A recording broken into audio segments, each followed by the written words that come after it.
Hey there everybody, Spencer Gilmore here, back with another YouTube video. We are going to be addressing another Q&A talk here, just going over some of my frequently asked questions on my TikTok and Instagram page. If you haven't seen the first one already, go and check that out, just because those are some of the more heavily asked ones, specifically around our formula and the products that we go into it, and talk about those. So here's just some other ones that have been asked recently that I thought were interesting, and these are also questions that I see come up often. First one, will using a derma roller help with hair loss and hair growth if you're only using a derma roller? Yeah, absolutely. It'll help. Derma rollers, derma stamps help to induce collagen production, blood flow to the area that you're pushing or rolling. They just do little tiny micro incisions into the scalp, and you can even use it on your face to induce hair growth for beards, and women actually use it quite often to help with, their hair growth. It's not going to be something that's going to completely reverse your balding if you're someone who is, really suffering from androgenic alopecia, male pattern baldness, etc. If you just use a derma roller or a derma stamp, once a week, maybe twice a week max, you're definitely not going to see like an overall before and after crazy story. But yeah, it's an added layer of benefit. Thinking of it as just another layer to your routine and regimen, I think everyone should use it at least once a week. I like a derma stamp better than a derma roller just because you can adjust the needle length, and I think you can get far more precise, and you have less risk of tearing hair out of your head with a derma roller. Next question, what can happen if you stop using minoxidil? So minoxidil is one of the key ingredients in hair rescue. A lot of people are a little weary of minoxidil because when you start using it, everyone says you're gonna have to be on it for the rest of your life, and you're really not wrong per se. You can come off minoxidil. I've come off minoxidil here and there a few times, and you definitely start to notice shedding after around 60 days. And this is usually hair is going back and forth into that telogen effluvium stage, where the hair shedding begins to fall out a little prematurely. Now, how much of the hair that you've grown back are you going to lose? Is it 100%? Is it 0%? It's probably somewhere in the middle for most people. You might not going to lose all of it immediately, but a lot of that hair has now become minoxidil dependent, and it needs that minoxidil blood flow circulation improvement to continue the hair growth. And if you don't have it circulating on the scalp, you will definitely start to see some of that hair shedding fall out. And this is just the world that we live in right now. A lot of the topical treatments, the oral treatments, all of them are just like playing blackjack at a casino. You can't ever leave the table with your earnings, because if you ever leave, you're gonna start to lose it. Not something that I wish was a reality of the world that we live in today, but you have to keep playing. And if you stop taking these things, most of them will start to begin shedding, because the underlying issue of either DHT buildup, poor blood flow circulation, and nutrient deficiencies, those will come back if minoxidil or other treatments you're using were stopping the hair loss. All right, oral minoxidil and oral finasteride, are they still the GOAT of hair loss? Oral minoxidil, for one, is not an FDA-approved treatment yet, only topically applied. Oral finasteride is the FDA-approved treatment. So a lot of people get those mixed up just because they think minoxidil is FDA approved, finasteride is FDA approved. With these new compound pharmacies that are coming out and giving them an oral form and vice versa, giving you topical finasteride, topical dutasteride, those are not actually FDA approved treatments yet for stopping hair loss. However, due to the fact that they are still the same ingredients, you can kind of get away with saying that. But if you look at the bottles in a lot of these compound pharmacies like Hims, Keeps, Happy Head, they all have to show that this is not an FDA approved treatment. Now, oral minoxidil and oral finasteride, I think, is a great, easy alternative. A once a day pill. Who can't do that? It's basically what everyone wants. Oral minoxidil has been shown to have a slightly higher affinity for side effects when it comes to the mild side effect profile that minoxidil has. But some people do notice those lung, heart issues that you can get with it. It's very rare still, so I wouldn't worry about it. And then oral finasteride, I always recommend that people try this first. It is an FDA-approved treatment, 1 milligram daily. I think if you up it to 5 milligrams, you do run the risk of experiencing those sexual side effects that finasteride can cause for some people. But 1 milligram oral, I think, is a great place to start, especially with trying it with minoxidil and those chewables that a lot of compound pharmacies offer today. I wouldn't try them both at the same time. I would maybe just use oral finasteride for a little bit, and you could use topical minoxidil or vice versa, just to see how your body reacts to it, because you don't know if you take them both at the same time, if you had a problem, which one it was. So that's always the first thing. It's always the first starting line, really. Minoxidil, finasteride, getting some natural sunlight, etc. I won't get into all those natural remedies, but doing those first. And if you are someone who doesn't get the results they want from that treatment, or you do suffer from those nasty sexual side effects, you can jump onto a topical anti-androgen like pritulamide, like RU58841, like hair rescue. Those are the steps that you should go upon without just taking anything haphazardly. Next one, have you gotten your blood tested before after using RU58841 to see if it impacted your hormones? Yes, I have. So I've gotten my blood test done about once a year for the past 7 years, and I have never had anything way out of whack. You know, your testosterone, your DHT will swing depending on when you do it, you know, how active you've been. My testosterone and DHT have always been in healthy levels along with my estrogen, and I've had no issues when it comes to anything that would be like, oh wow, my SHBG, my DHT levels, my hormones are just completely out of whack, and doctors like, these are huge red flags, what are you doing? No, I've always had, you know, excellent blood work, except for maybe my ferritin levels were a little high, but that's usually because I have a really high red meat diet. I like to eat a lot of ground beef, and sometimes you can have high ferritin levels because you're gonna get a lot of iron, but that's not something to do with the topical hair supplements. So no, but I'm really glad that you asked this question, because I always recommend that people do this before taking, especially finasteride, because a lot of your doctors will just, you go in, or you go to your dermatologist, and then you say, hey, I'm suffering from hair loss,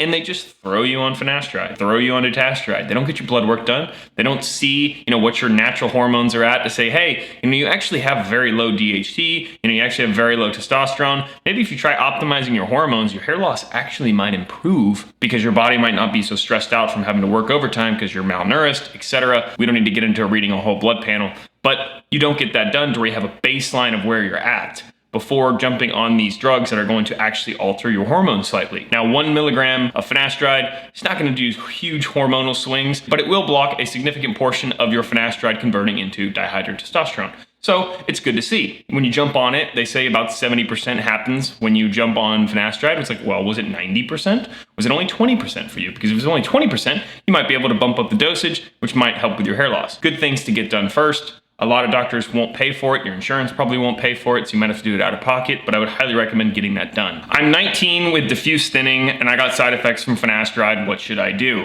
Okay, so you are at least above the age of 18, but you started taking finasteride at a pretty young age. You're probably still growing and maturing, and sometimes finasteride can cause side effects that way, and that's why I try not to have people started at the age of 18 or 19. Ideally, you wait till 21, maybe even 25, but I know that can be a little late because some people start suffering from hair loss earlier, like yourself. Definitely, if you haven't already tried using it, I would say jump on things like Minoxidil, get a dermaroller, a dermastamp. If you can afford it, low-level laser therapy, red light therapy, I think they actually work pretty well. You can also try things like latanopost, tretinoin. Those have been great added-in benefits. And then you can jump on all the natural remedies like our Hair Rescue Advanced Hair Growth Oil. I think it's one of the most comprehensive products in the market that has all the natural botanical extracts and carrier oils alongside caffeine, biotin, rice water, and copper tripeptides. All of those are great alternatives to things like finasteride, and then even topical anti-androgens like RU58841 and pritulamide. These are all different options. You're gonna have to figure out which one works for you. I don't want to say you should definitely do this or you should definitely do this. Those are just all the possible treatments that are out there. So if finasteride is something that's not working for you, don't panic. There are alternatives. You could even try dutasteride. It's usually a stronger form of finasteride, so you're likely to incur the same side effects. You know, for some reason, some people say they take it and they don't have those side effects. Also recommend optimizing your hormones. I just answered that in the question before. It's very important that you do so. Next thing, should we use Hair Rescue permanently? If we stop using it, what happens and how many times a day do we apply it? Should we use it permanently? I answered this question a little bit earlier in the video. Unfortunately, nothing on the market that we have today is a one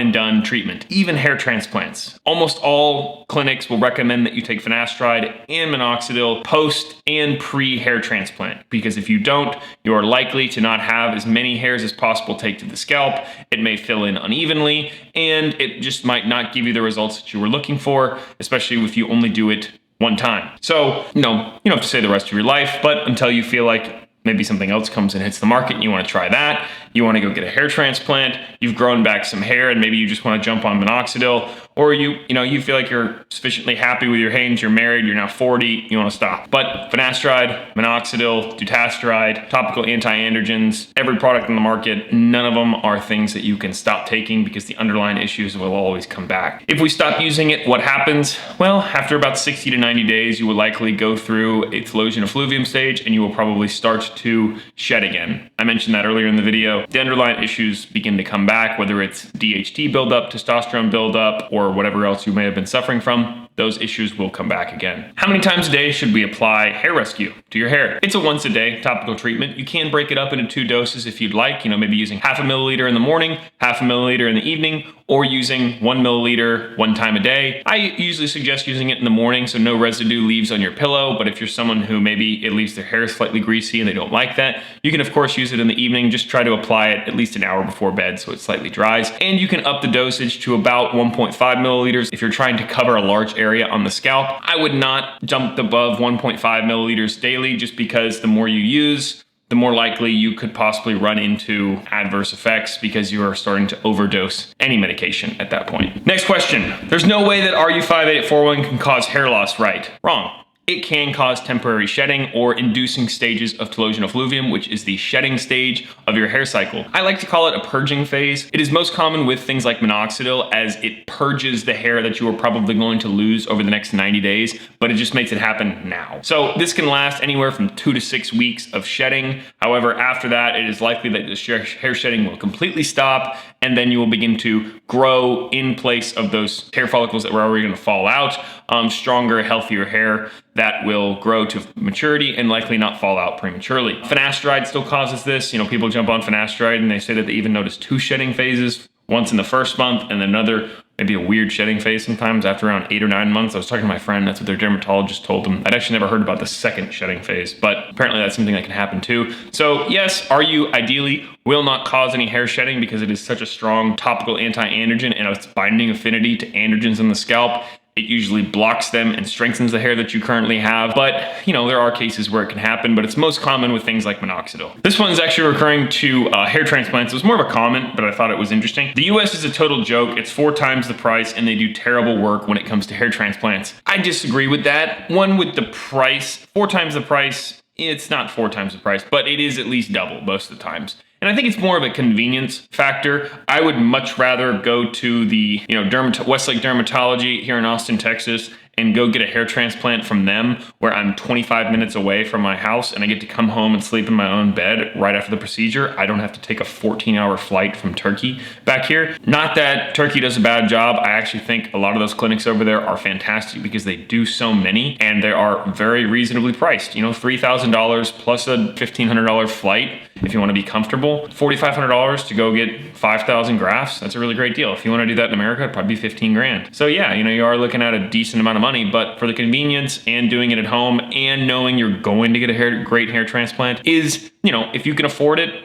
I would do it in America. But hey, if you want to fly to Turkey, go to Mexico, go to South America, get a hair transplant, nothing wrong with that. I know thousands of people that have done those hair transplants over in Turkey and other countries. My dad went to Tijuana and got a hair transplant. The experience was actually fantastic. I didn't think that TJ was going to be the best place to get a hair transplant, but experience was fantastic. It worked out pretty well for him. Next thing, how do we prevent further hair loss with topical products? This was just a question that I get asked a lot when it comes to looking at products on the market. They're like, how do I prevent hair loss with topical products? So I mentioned it a little earlier. Topical minoxidil is the only FDA approved treatment for topically applied formulas out there right now. Nothing else is actually FDA approved for topical use other than minoxidil. Topical finasteride is not, topical dutasteride is not FDA approved yet. Those are only approved when taken orally. They have not undergone clinical trials when used topically. So if you're looking at topically only, I would also try those out first too. Use things like topical finasteride, topical dutasteride,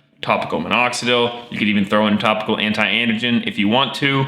A dermastamp is going to be an extremely effective way to boost blood flow, making it a more conducive environment for hair growth. And then you can even use things like low-level laser therapy in a scalp massager daily. Scalp massager will do the similar effects to dermastamp, helping to stimulate blood flow to the scalp. I like to use it after you apply the product, so it helps to move it around and apply it more evenly. 5 minutes a day can be very helpful. And then you can also use your natural botanical extracts, your things like rosemary water, rosemary oil, jojoba oil. You could use copper tripeptides, which are great for overall hair, skin, and nail health. And you can use things like biotin, caffeine. All of these things have been known to topically help to increase blood flow, increase nutrient partitioning, in making the environment more conducive for hair growth, and overall just helping with topical hair growth. That's really the best way to go about it. Another comment that I wanted to get into here after this was actually just a comment that someone left on a video where I was talking about how Trustless makes RU58841 seems like a heart attack simulator. And I wouldn't always read into everything that everyone says on there, because the ones who experience side effects or have a bad experience usually speak the loudest. You know, we've sold 10,000 bottles of hair rescue, and I think I've maybe issued 15 refunds for people complaining that they had those side effects. And I don't know if it was a nocebo, they talked themselves into it. Some of them were like, I put it on and immediately I felt like I was having a heart attack. And I'm like, dude, it hasn't even absorbed into your skin yet. Like, there's no way. Like, maybe after 48 hours you could possibly notice that, but no. But this guy left a comment, and I thought it was really interesting, a whole little like thread on one of my videos.